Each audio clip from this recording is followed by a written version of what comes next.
The first topic that most of the times always comes up on contract law exams, and I highly recommend you to learn it, is offer and acceptance. In other words, creation of a contract, how the contract is created, and what is breach of contract. Offer and acceptance, when you get a question on this, firstly, you need to establish that there is a valid offer. To do that, you need to define first what is the offer and the relevant case law and apply it to the facts. You should identify the case law that most suits the scenario of the case, because there are many cases about what is an offer. You'd rather use the one that is the facts of which are similar to your case. Then you need to establish that there is a valid acceptance of the offer after considering all the applicable case law and providing critical analysis. And if successfully established, then you need to say if there is a breach of contract. If not successfully established, then contract never existed, so there will be no breach. The perfect practice when you prepare for your exam, it would be if you attempt to answer a problem question on this. So firstly, you need to go through the notes so that you know the theory of offer and acceptance and the relevant case law, key principles, and then you should answer a problem question as well as an essay question. This topic sometimes comes as an essay question, but if it comes in an essay question, it's more likely that it will be more like analysis of a recent case on this topic, or, well, it can be anything based that, but the most important is that you practice a problem question, because it more often comes as a problem question than as an essay question.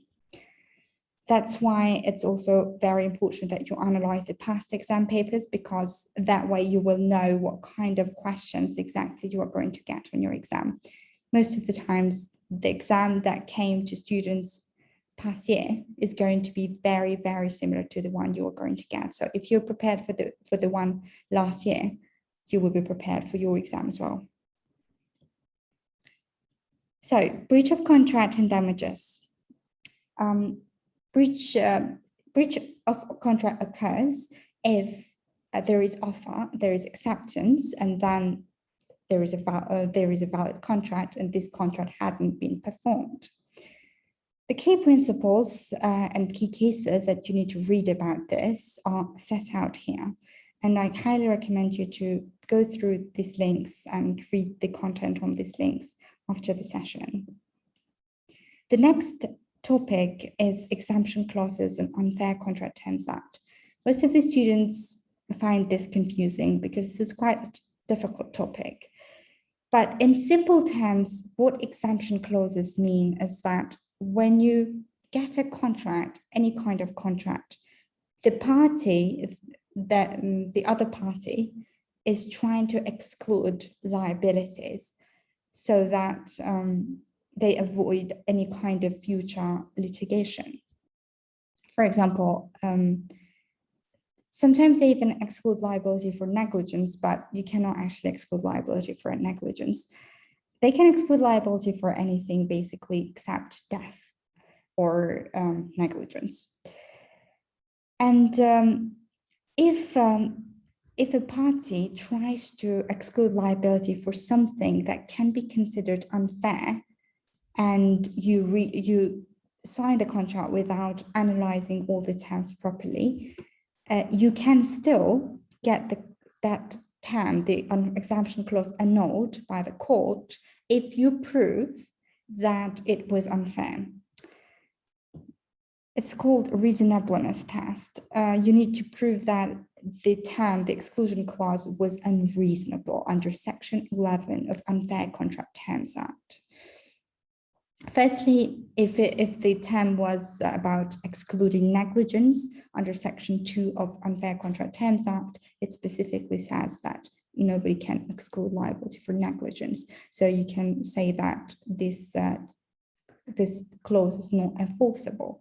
However, if this is something else and you still think that it's unreasonable to include a term like that in a contract, you can get it annulled under section 11 of reasonableness test. You should look at example answer on this topic that is available at our website on this link. The third topic is consideration and promissory estoppel. For contract to be enforceable, it shall be supported by consideration. Firstly, you need to understand what is consideration. Consideration basically means that gratuitous promises are not enforced in law. In order to acquire the right to enforce a promise, something must be given as payment for the promise, based upon the idea of reciprocity. And promisee should not be able to enforce the promise unless the promisor has obtained something in return. So basically, if you sign a contract and you haven't provided anything in return, that contract may not be enforceable. You should provide in return a payment or even some kind of a service. If there is nothing in exchange, then it cannot be enforced. The key principles that you need to memorize about this topic are set out on these cases. These are linked to our website and the content is available for free. And I highly recommend you to go through these cases after the session, but we can go through the main principles here. For example, past consideration is not a good consideration. If a consideration was given in the past, you cannot rely upon it. And also Chappell versus Nassler, this case proved that consideration must be sufficient but not adequate. So for something that is valued for $1 million, if you buy it for £1, that doesn't matter. It's £1 is still a consideration. It doesn't need to be adequate. It doesn't need to be, adequate pricing. And consideration must move from the promisee. So if you sign a contract, you need to do something in exchange of the contract, not a third party. So it has to come from you. I highly recommend you to have a look at our flashcards. And for all the key principles in contract law, we have summarized everything in simple terms and divided it into flashcards. It's a really great resource for you to learn easily. And finally, promissory estoppel. It usually comes as it's mixed with consideration questions, and it comes usually as a problem question, but it can also come as an essay question. So it's highly recommended that you practice both. Promissory estoppel basically means that if you promise something to someone and that someone suffered detriment, and by relying upon your promise, then you cannot go back to your promise and say that, I haven't said that. You have to enforce your promise, in other words. This is an equitable principle, and the objective of this principle is to ease the harshness of common law. The main cases are Central London Property Trust and this Metropolitan Railway case. You can read this after the session, and also I highly recommend you to read our model answer on this topic, consideration and promissory estoppel.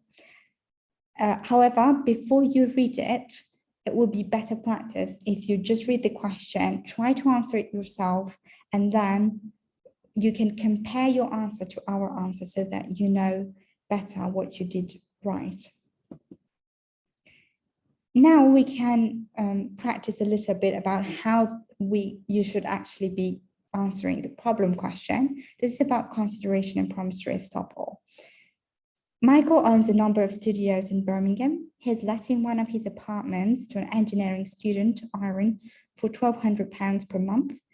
However, she can no longer pay her rent, and following a negotiation, he decides to let her stay for £1,000, but she has to clean in exchange of it.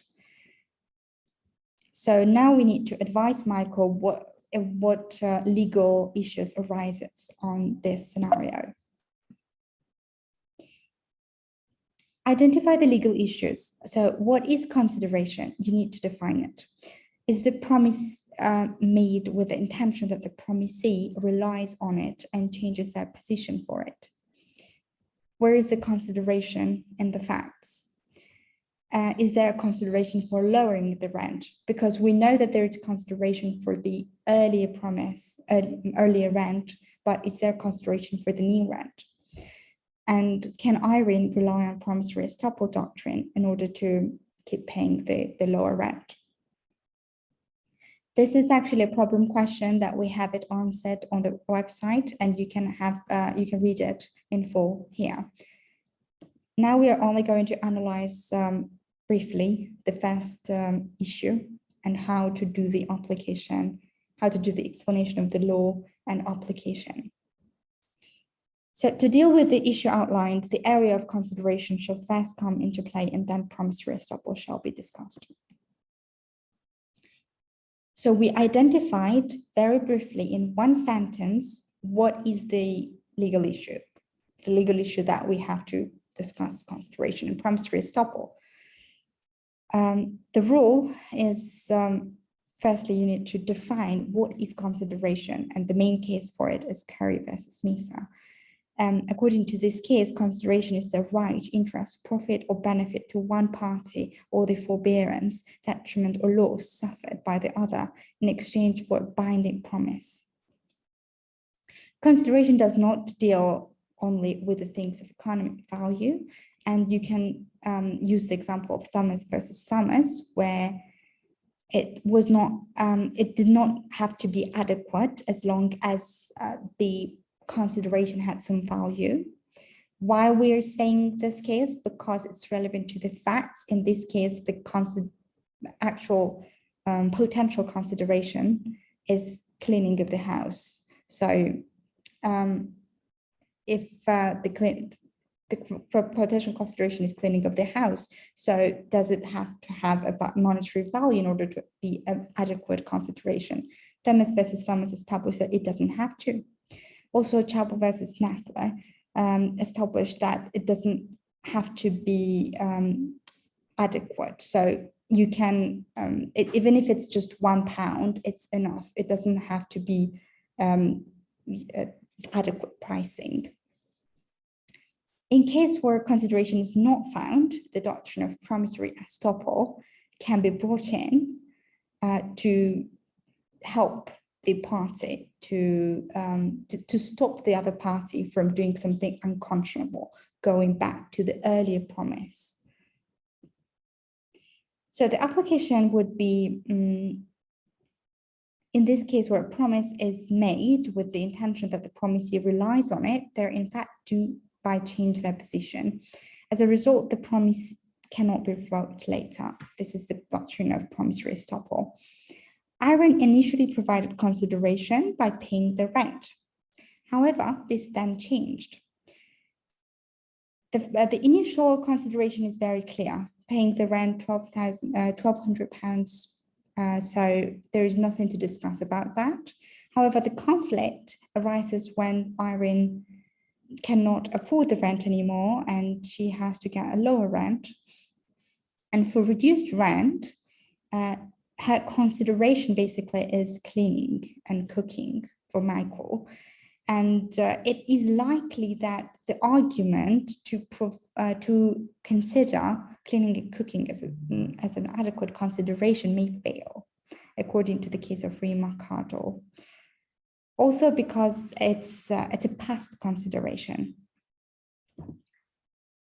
However, there is a case called William versus Rafi, which established that consideration may be valid if the other party gained a practical benefit. So did Michael benefit from Irene's act? It can be argued that he did. So it could be argued, relying on the case of Williams versus Rafi, that there is an adequate valid consideration in this case. So the conclusion here would be that cleaning the house is unlikely to be a valid consideration unless Michael obtains a practical benefit. So to sum up, what we did here is that we identified the issue in one sentence briefly, then we defined what is consideration, we identified the relevant case law, we said the main principles that came from this case law, and then we applied to the facts of the case and we made arguments. Making arguments is actually the hardest part. And in order for you to master this technique of making good arguments, convincing arguments, my advice would be to practice as much as possible.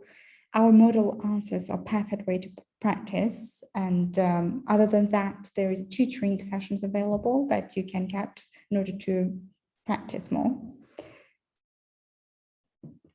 So to sum up, what you need to do is you need to analyze your exam requirements. You need to do selective studying. So you choose exactly which topics you're going to study for the exam. You don't need to study all the topics.